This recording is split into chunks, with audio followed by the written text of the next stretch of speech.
Welcome to the Empower Her Moments morning show, where we create intentional mindset shifts, empower women to embrace their potential, and open their hearts to their deepest desires. Join Margot, the beauty guru, your self-love and business strategist, and Dr. Alicia A. Williams, your transformation and empowerment coach. These dynamic women are here to guide you, inspire you, and uplift you. Together, they'll help you unleash your potential and own your journey. It's time to step into your greatness. Let's get started.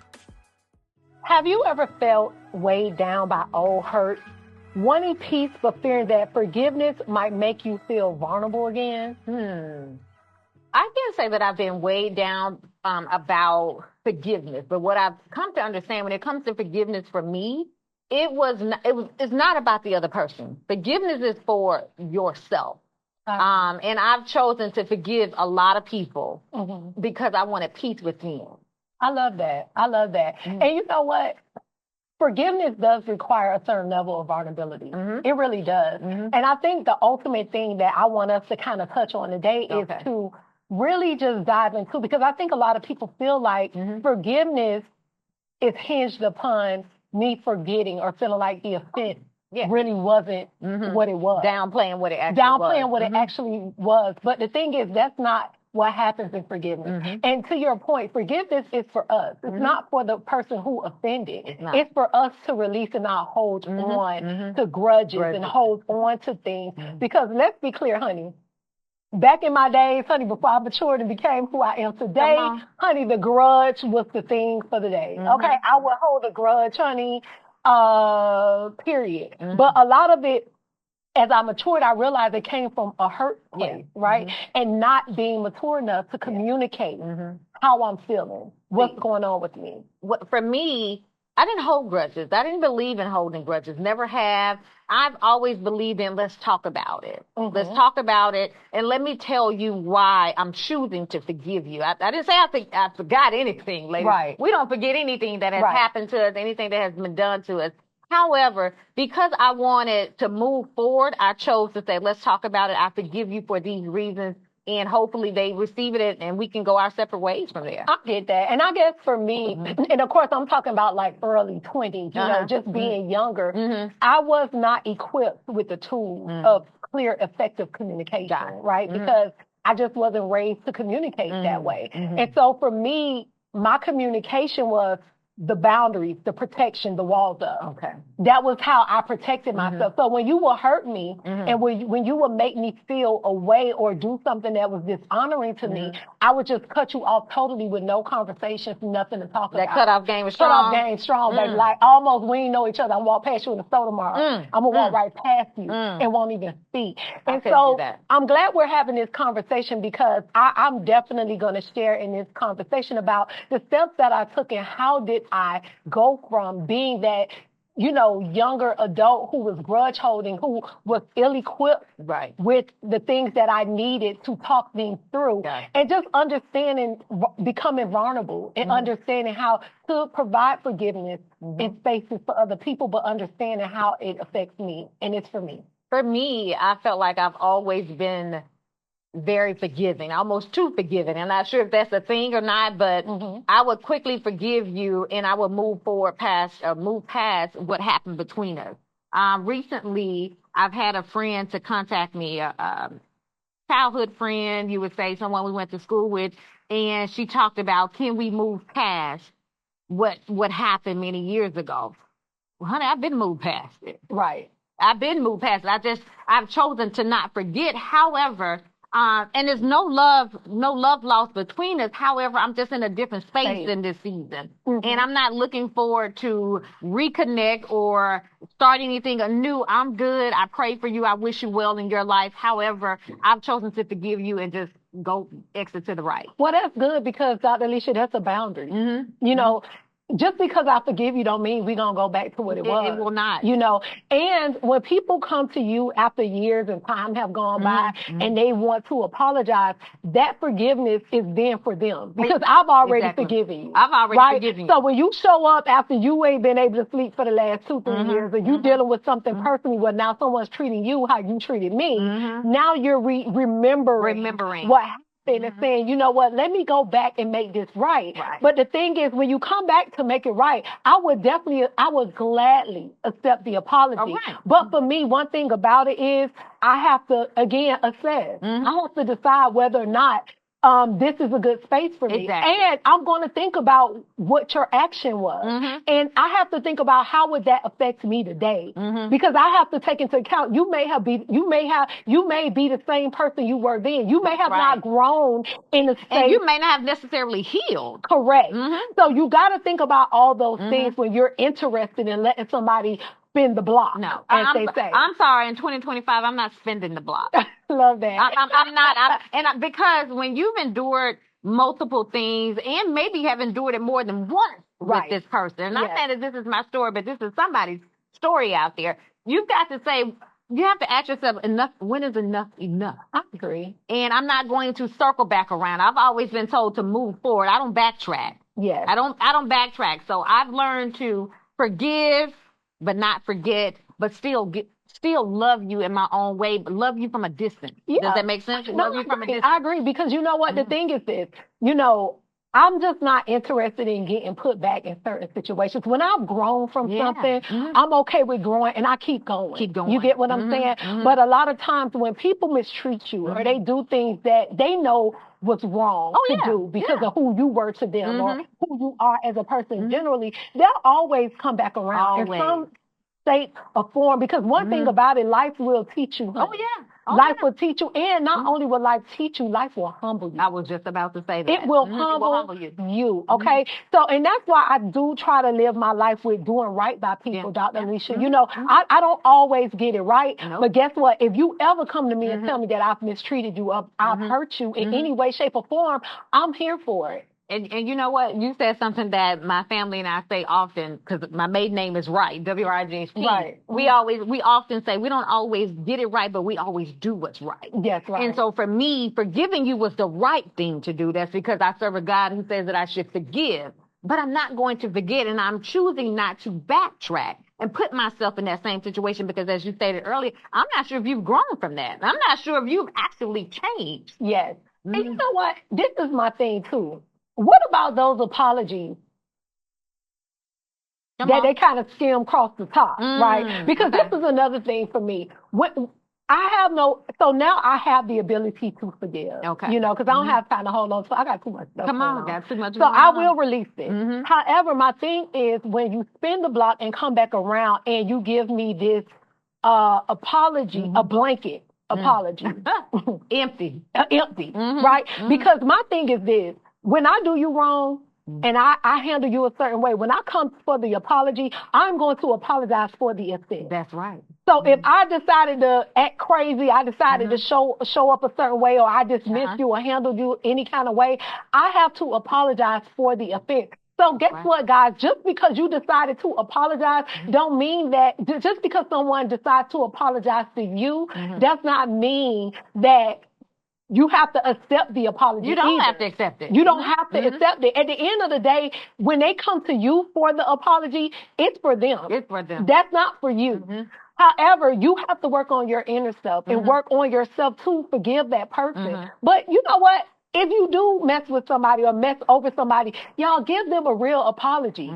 Tell them, I'm sorry for X, Y, Z. Genuinely. Don't call me talking about, well, I apologize. I was going through. Listen, Bookie, I don't want to hear that. Stop the excuses. Stop that. And just actually talk about what actually happened. Stop giving the excuse of why you've chosen to mistreat me. Your intentions don't mean anything. Come on. Your intent, let me say this again. Your intent doesn't mean anything when you have hurt someone. That's right. Nobody cares about your intentions. Your actions. Dig deep and apologize for how you showed up, what you did. Because let's be clear, if you have any kind of moral compass, we know when we mistreat people. Oh, yeah. I know when I mistreat I can't somebody. sleep at night if I know I've done something wrong to someone. Absolutely. It doesn't sit well with me until I've had that conversation with them. And my thing is, could you imagine sitting with that? Sitting with that knowing, like I fumbled this relationship. I didn't do the right thing. I didn't give this person what they gave me. But I say this and I laugh because I see it happen all the time. They can't say anything because they want to play victim. The problem is you have so many. It would come on, sip that tea, baby. Because let me tell you something. They like to play victim. I see many people, many women, men, whoever, boy, child, girl, you name it. We want to play victim. We're always the victim, and too afraid to acknowledge what we actually did wrong. For the life of me, Dr. Alicia, well, you wouldn't have done this.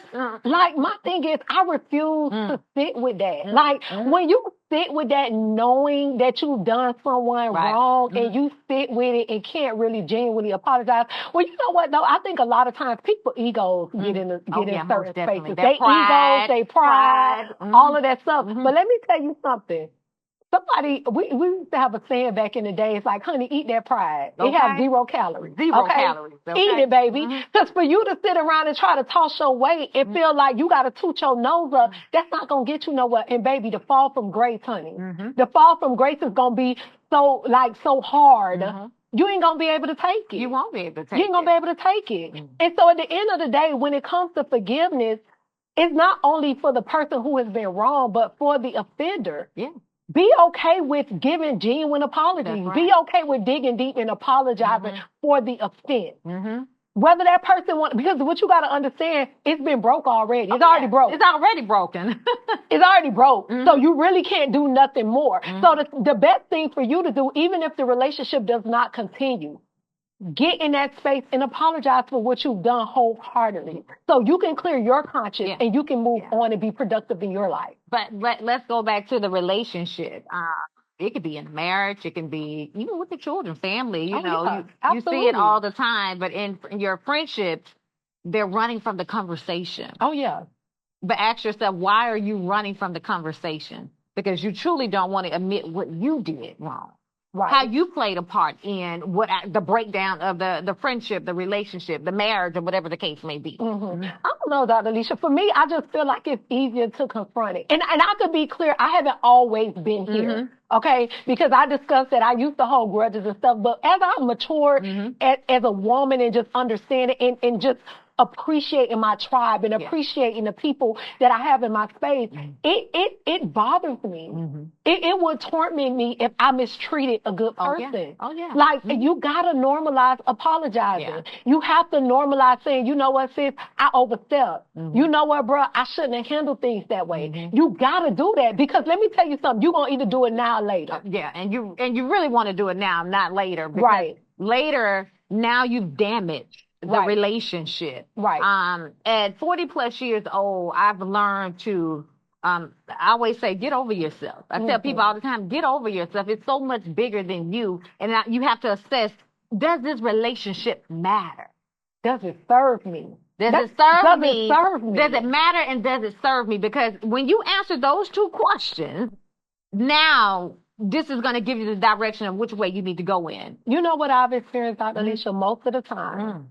In relationships, when someone has done something outlandish, because that's pretty much what it takes for me to cut you off. And you've done something, and I'm so in a space where I'm going to talk to you about the event, in live time. I'm going to have the conversation with you, What I think is so, weird is that once the door is closed, because this is the thing, when someone is expressing to you that you've hurt me, your actions, I really didn't like them, and when you have absolutely nothing to offer that person, the door is closed. The door is closed. And so what I've experienced is, when you do try to spin the block after you've sat with yourself for some time, I have nothing for you. Nothing.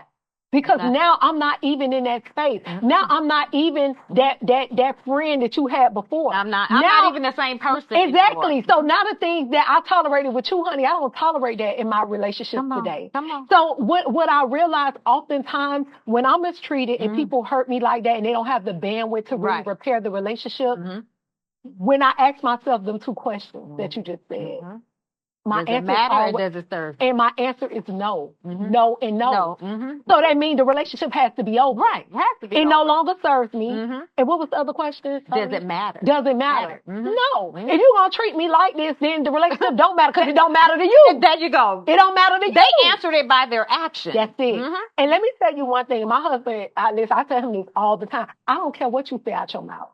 I pay attention to your actions. I pay attention to how you show up. I pay attention to what you do. Listen, we all can talk. Lip service all day.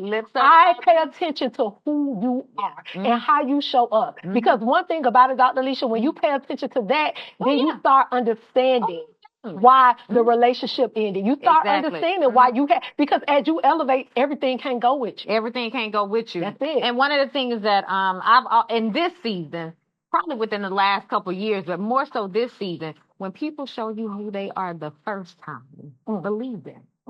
I can't say that enough. And especially with me being in the season that I am, I have a zero tolerance. Let's go. A zero tolerance for it. If you're not here to serve me, if you're not here to support me, if that the relationship is not reciprocal, it gotta go. Yes. It gotta go. And so let's spin it a little bit. Because we were talking about, friendship spaces, having that space and how people show up.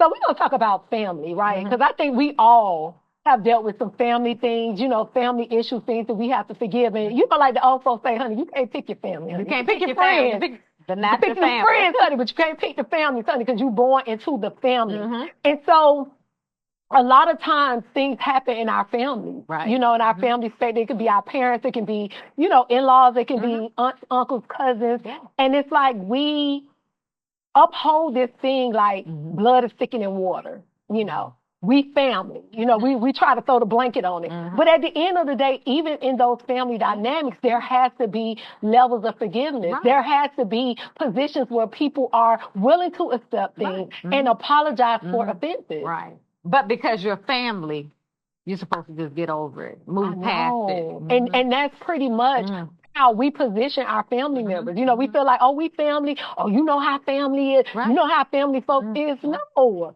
But that comes from generation. That's a generational thing. Yes.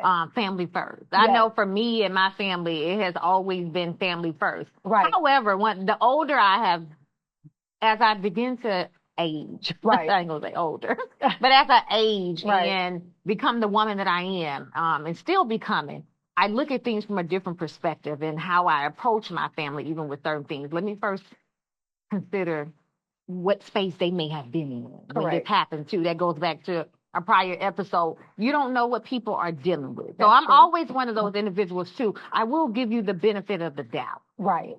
One. Right. One. Right. Right. And then we move from there. But if it's something, if I notice it's a pattern, no, let's talk about this. Either we're going to talk about it, and if I see that there's no changes, I'm going to remove myself from this. And you know what? You're right. But a lot of times in that family space, there's no clear space for real conversation. All of this stuff is happening. Auntie talking about the other auntie.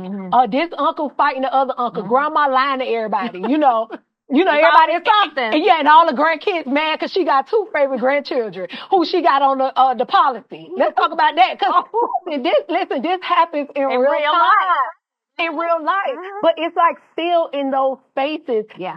And I brought that up. I brought the family sector up to talk about a lot of that is what hinders us. Oh, yeah, most definitely. Because how we were raised, how we were taught, how we saw forgiveness. Right. And this is what we know. Correct. But when you know better, you do better. But the problem is you bring that into real life. You bring that thought and mentality into current relationships with people who have zero tolerance for right. And you're like, No. That's what they know. And so when this comes into the marriage, the other spouse or other significant others looking like, we got to do something about this, or this is how we're going to handle things. Because it affects you. It affects that relationship. It affects how you go out in the world, how you was raised, how your family view forgiveness, how you all exercise forgiveness. Let me tell you something. In my intimate family space, because that's the only family I could speak for. Right. We are very, very keen on confronting things that happen. Now, my husband and I, we stay out of the kids' way. I'm not one of those meddling parents where I'm all in the kids' situation. However, when the problem gets too big for them, it's just right for us, right? So when the problem get a little too big, somebody gonna come and say, I need to talk to y'all. Somebody got to talk. However, I let them, the children, handle their own grievances with each other because I want to teach you all how to work through things in real life, in real time, because I'm not going to always be here. Exactly. However, accountability is so important, Dr. Alicia. And it starts at home. It starts at home. It starts at home. Listen, we will sit our kids down quick, call a meeting quick. Everybody at the work. We grew up having family Yes, meetings. family meetings constantly. That's how Antonio and I blended our family. We had family meetings, tough conversations. Today, it's a little bit different. It's like everybody is feeding for themselves. They're trying to figure it out for themselves, and that's where the breakdown. That's where the breakdown happens. And so those children that are raised in them spaces, they grow up to become adults like us and lack the ability to apologize, lack the ability to take accountability, lack the ability to work through things. And this is the thing, and my husband and I talk about this all the time, Dr. Alicia. Don't break something if you can't fix it. That's right. That's right. Don't break it, because see, let me tell you something about me. Break it if you want it. If I ain't break it, it's going to stay broke. It's going to stay broke. It's going to stay broke. Don't break it if you can't fix it. Ladies, we have to do better. Most definitely. With just giving forgiveness, acknowledging when things need to be dealt with, and normalizing having a hard conversation.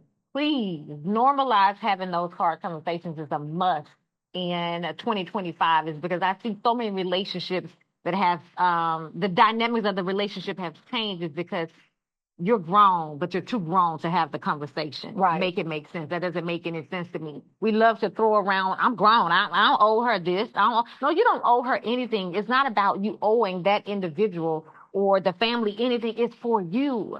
It's for you. Well, the problem I have is when you're okay with having a hard conversation with everybody, but the person you need to have it But with. who you need to That's have what it with. you going all the way around in That's the circles. thing that I don't respect. It's like, if you've done something to me and you're my girl, you're my friend, we're going to talk about it. I'm coming to you. I'm coming to you. And guess what? If we can't mend it after the conversation, I'm okay with that too. Right. But at least we had the conversation. That's right. My thing is always always be willing to have the conversation before you take it to the street. That's right. Take it to the streets. Have the conversation with me, because Margot, I don't need you telling everybody else what I've done to you. You come tell me so that I can give me the opportunity to defend myself and apologize to you. Yeah, I agree.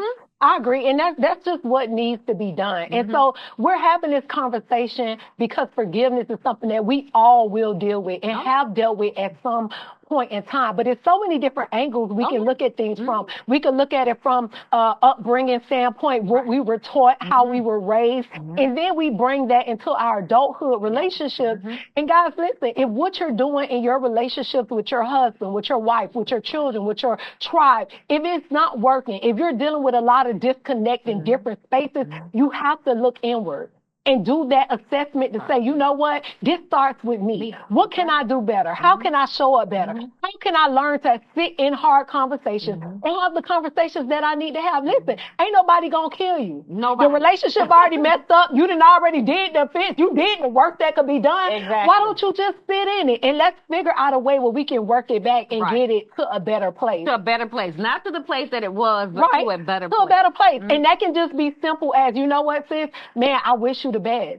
And I hope everything work out for you. And that's that. I can love you from a distance. That's right. We don't have to have a relationship for me to continue to respect you and love you from a distance. And that's what people need to understand. So we hope this conversation was definitely helpful, insightful, because guess what? Forgiveness, everyone needs it. Yeah. And everyone needs to be able to accept it, okay? So talking about the different dynamics of forgiveness is so important. And we appreciate you all definitely for sitting with us, listening to our conversation, because Dr. Alicia and I, we are here for you, okay? If you're struggling in that space of forgiveness and you're trying to figure some things out, visit our website, okay? EmpowerHerMoments.com. We are here. Book your coaching session, guys. We will help and talk you through it because it's so important. And remember that forgiveness is not just for the other person. The forgiveness is for you, okay? So I want to say thank you so much for joining us on the Empower Her Moments morning show. This episode is powered by Brian Williams, okay? He's a residential and commercial realtor